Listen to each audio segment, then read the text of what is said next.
You want to stop failing in relationships? Then I need you to stay tuned and pay attention.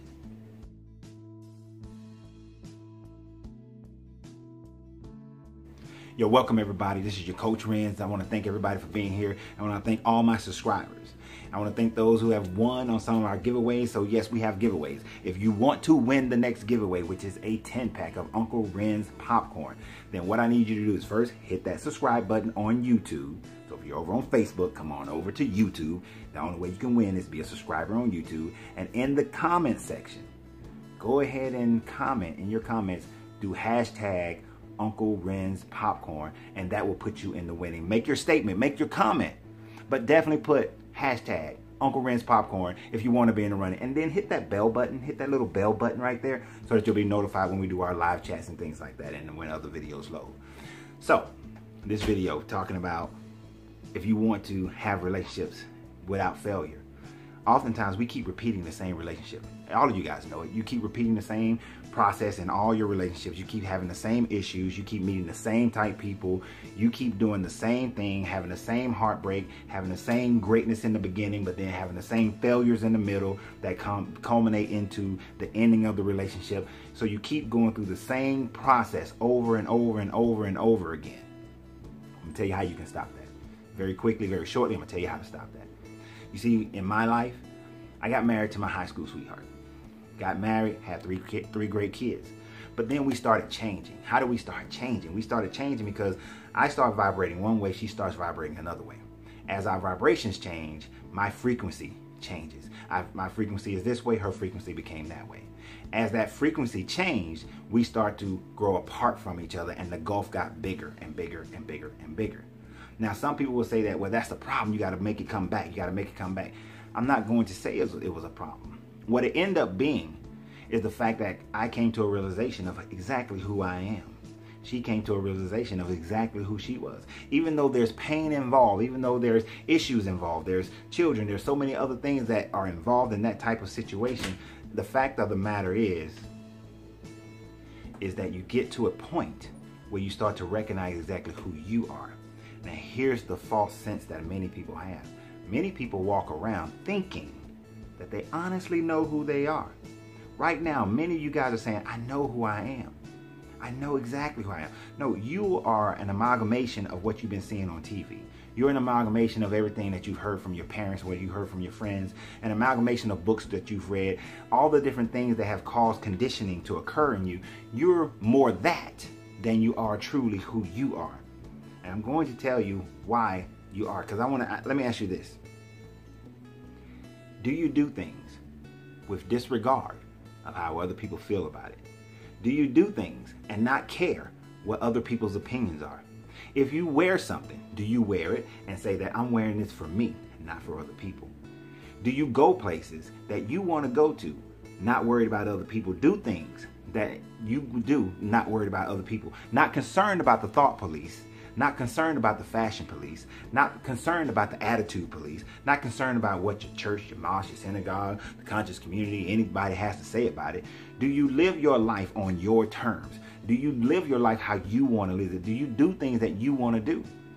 If you say no to any of that, then you're not honestly being yourself. You're not honestly being yourself. If you like certain sexual things and you don't pursue them, you don't require them, you allow yourself to compromise on them, you're not being truly who you are. If you have certain financial requirements, but you're being told that you can't expect that out of a man, you can't expect that out of a woman, you can't expect that out of a mate, but you know these are your requirements, and you go ahead and compromise on those things, you're not truly living and being who you are. If you have a certain way that you like to live in your house, or things got to be here, things got to be there, or things can be however they want to be, things can be wherever I lay them, then you're not being yourself if you allow yourself to compromise on those kinds of things, and you maintain a quietness about it. You're not being you. You're not being honest with yourself. not being honest with yourself. Now, if you've learned things over time, if you've been conditioned to things and you like those things, there's nothing wrong with that. But what I'm saying is that if you are doing things because you're doing it because that's how grandmama and them did it, how mama and them, daddy and them, papa and them did it, if you're doing it because this is how my friend did it. I see my friend's relationship. My friend's relationship is amazing. It's wonderful. It's great. They're so affectionate towards one another. And I want that in my life because they seem so happy. But yet you're not an affectionate person. You're grasping at a straw. You're reaching for things that's not you. And most of the time, we're repeating bad relationships because we're reaching for things that's not us. We're accepting things that's not us. It's not the me that you're becoming. So you cannot get into your I because you are reaching for some other relationship, some other situation, or you're compromising who you really are. When you do know who you really are, you're compromising it. And if you compromise that, you're never going to find that happiness. You're always going to find yourself at a loss. You're not going to be able to have that great relationship. And I know what you're thinking, that if I don't compromise, if I don't accept things, if I don't settle, then I'm always going to be alone. How am I ever going to find somebody? You're talking about perfection. No, I'm not talking about perfection. Every relationship is going to have struggle. Every situation is going to have struggle, but it does not mean you settle for struggle that goes outside of yourself. You maintain self. I told you guys in a video before about relationship, you have to be selfish. You have to be selfish. You have to say that, you know what? I know who I am and I know what I like and I know what I want and I must have that. And if I can't have these certain standards here, then I can't be in that relationship. Now, there are things that we can let go. Some people, they can let go of the untidiness. Some people can let go of the money being a little loosey-goosey. Some people can let go of less affection or let go of having more affection. Some people can let go of dating. Some people can let go of many different things. Whatever those things you can let go, that's fine. But for those things that you hold at a standard, those things that you know you're going to be consistently and constantly concerned about, that you're going to consistently and constantly have a problem with, that when you look at your mate, that you're going to be like, or you just have to go to your quiet place. Those kinds of things you can't settle on. You can't compromise on. You have to say, no, this is not me. And since this is not me, then this relationship can't be. Now that's hard because that means walking away. That means ending a relationship. But if you go into the relationship knowing exactly who you are, then it's not a problem. If you go into the relationship knowing exactly what you want, then it's not a problem. Because when you walk away, your emotions are intact. When you walk away, you know that you're on a journey to find what's right for you, what's good for you. Integrity, this honesty, this level of honesty with yourself is vital for your success in any relationship whatsoever. Now, I want to tell you something that you have to be on guard of, because you will go through it. When you do know yourself, you will go through it. I was listening to a motivational speaker the other day. I believe it was a compilation. And I think T.D. Jakes relayed a story I've heard many times before. He talked about eagles. He was talking about how eagles, they soar. And when a storm is coming, an eagle soars above the storm. They fly into the storm to soar above the storm. Once they get above the storm, this is where eagles meet other eagles. You see, a chicken can never get above the storm. A parrot does a lot of talking, but can never get above the storm. A vulture, they look for scraps on the ground. They look for the dead carcasses that they can pick from. They never get above the storm. Hawks fly high, but they can never get above the storm. Falcons fly high, but they can never get above the storm. Eagles get above the storm. When an eagle gets above the storm, it meets other eagles. And when they meet other eagles, they entwine with one another. They balance one another. They become union with one another. And in what looks like a free fall is actually a beautiful romantic dance that eagles commit themselves to. And that's how they duplicate whatever it is in life that they want. You see, the law of gender tells us that everything has to be birthed from the male and female energy. So they duplicate that in what looks like a free fall, but it's a beautiful dance of romance and love. So eagles soar with other eagles. A chicken can't get up there and intertwine with that eagle. If the eagle came down to the chicken level, then the eagle is no longer an eagle, and it becomes subjective to being prey. Now it can't see above the storm. Now the storm can render itself flightless. It can't hang around with parrots, because parrots, all they do is talk. They talk, they talk, they talk, they talk. They stay amongst the trees. They stay amongst the shelter. They never go above the storm. Even though the hawk gets above the tree line, the hawk never gets above the storm and truly see the world, truly see the landscape, truly see how far it can go, that it has no limit. Eagles only soar with eagles. Don't allow yourself to get intertwined with a chicken, a parrot, a hawk. Don't allow yourself to do that. When you're honest with yourself, you recognize those attributes and you find those similar attributes in someone else. If that person can't do that, then they're not for you. But now let me give you this one last part concerning that. Just because you meet someone in the beginning and they're not actualizing their potential does not mean that they're not eagles with you, that they're not in frequency with you. You see, one of the most beautiful things about love is that love doesn't work off of fear. Love never works off fear. Love is about building. Love is about building. I watched a young couple yesterday. And when watching that one couple, it was a perfect situation. They talked about how they've been together for over 18 years. She was standing there speaking while holding their young prince. So this young queen is speaking, standing behind her is her young king. Now the thing about it is that she spoke about how early in their relationship, she was soft and she was timid. She was scared to put herself out there and really go after her dreams. But the love of her king built her. The love of her king supported her. The love of her king gave her the necessary support that allowed her to go and build herself. You see, true love builds one another. It does not tear down. It does not hold down.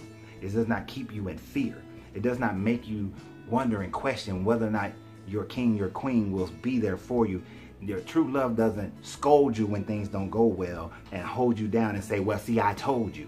True love doesn't say, I know what your dream is, but I don't think you can achieve your dream, or I don't think it's wise to chase after your dream. And your true love doesn't sit there and say, well, what we're gonna do if this doesn't go well over here, or what we're gonna do if that doesn't work, and what if this fails? No, true love looks at what your dream is, looks at who you desire to become, looks at the me that you are to find out what you're trying to become, that you're not trying, sorry, that you are becoming, and says, how do we achieve it?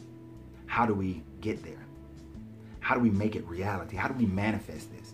True love takes whatever wild, crazy fantasy thing that you may speak of and not say, that's impossible, that can't happen, that's not going to work. No, it says that, well, in order for this to work, we must, or we should, or possibly this is our pathway in order to make it real. And even if it doesn't work that way, then true love says, well, we figured out a way for it not to work, but we still believe that it can work. We still know that it can work. So what's another route to get there? True love builds. True love support. True love lifts up. It does not hold down. It does not follow in doubt. You see, anytime there is doubt, there is no love. Anytime there is doubt, you have fear. You have fear. And anything that pushes you, anything that drives you based on fear, shuts down your kundalini energy. It shuts down your chakras. It shuts down every spiritual aspect that you have, because fear has never been the way of love. Fear has always been on the opposite pole of love. It's always vibrated at a lower rate. The frequency of fear is diametrically opposed to the frequency of love. So anytime someone says that, because I'm telling you this out of love, I'm trying to save you from this pain out of love. No, they're trying to save you this pain out of fear. And in general, it's their own fear. It's their own fear that is hindering them. You see, in the animal kingdom, the lion, and I know a lot of you guys right now saying, I'm a lion. The lion, he doesn't get in the way of the lioness when they hunt. You see, many people think that the lion provides. The lion doesn't necessarily provide. It's rare. It's on the off occasion that the lion provides the meat. The lion gives direction. The lion gives protection. It's the lioness who goes out and they do the hunt. And the lionesses, they hunt coordinatedly. They hunt in a way that they entrap their game for more success. And then the lion, he protects. He makes sure the rogue lions don't show up and try to take the prize. He makes sure the rogue lions don't come into the territory and overhunt the environment. He makes sure that the young lions who are coming up understand how to go out and build their pride and take their territory. You see, the lion's job is to provide instruction. The lion's job is to protect. So when y'all running out saying y'all lions, you need to understand the nature of a lion before you run out and say you're a lion. Maybe you're not. Maybe you're not a lion, and you need to understand that. But if you're going to be one, then you have to build your women. You have to build and cherish your women and recognize her power, and recognize that without her power, then you're just a rogue. You're just a rogue lion without the power of your woman. And women realize, without the power of your lion, you're defenseless. You may be able to acquire, you may be able to get and have, but you're defenseless. Because oftentimes when the lioness is out there alone, when the lioness is out there by herself, the jackals come and take what she's created. The jackals will come and run off her offspring and kill her offspring. The jackals take from the lioness all the time in the Serengeti. But it is the lion that the jackals fear. It is the lion that the jackals fear. So we have to recognize who we are and how to build one another, how to interact with one another. And that comes with being honest with who you are. Being completely honest, showing total integrity with who you are. Because at the end of the day, when you lie to yourself, the person that you hurt the most is yourself. Is yourself. And why would anyone hate themselves so much that they would hurt themselves to such degree? So for the rest of your life on this plane of existence, get into the mode of being completely honest with who you are. Get into the mode of knowing exactly who you are. Stop lying to yourself. Stop trying to live up to what other people say you're supposed to be. Be you. Be the lion, be the lioness that you're supposed to be, so that as you soar above the storms, only other eagles can soar up to that level with you. And when you create things, you're creating it in a way that only you can create it. You've never seen a chicken eagle. You've never seen a chicken parrot. You've never seen an eagle parrot. You've never seen an eagle hawk. You've never seen that. Get to your level. Get with your level. But you got to be you. You got to be honest. You got to know who you are in order to get to your level. And then when you get there, protect, provide, do what you do. Don't worry about what other people say about it. Don't worry about how society feels about it. You do you, and y'all do y'all. And don't worry about other people. Because at the end of the day, none of them are with you in your private time. None of them are with you in your hard times. None of them are with you in your great times. None of them are there 24/7. The only person who's there 24/7 is you, and the other person who takes up the majority of that time is your mate, your other eagle, your lion, your lioness. So be true to yourself, completely true to yourself, and greatness will be yours. Be true to yourself, and happiness and joy and elation truly will be yours, because you got to free yourself to be yourself, because your greatness is non-negotiable.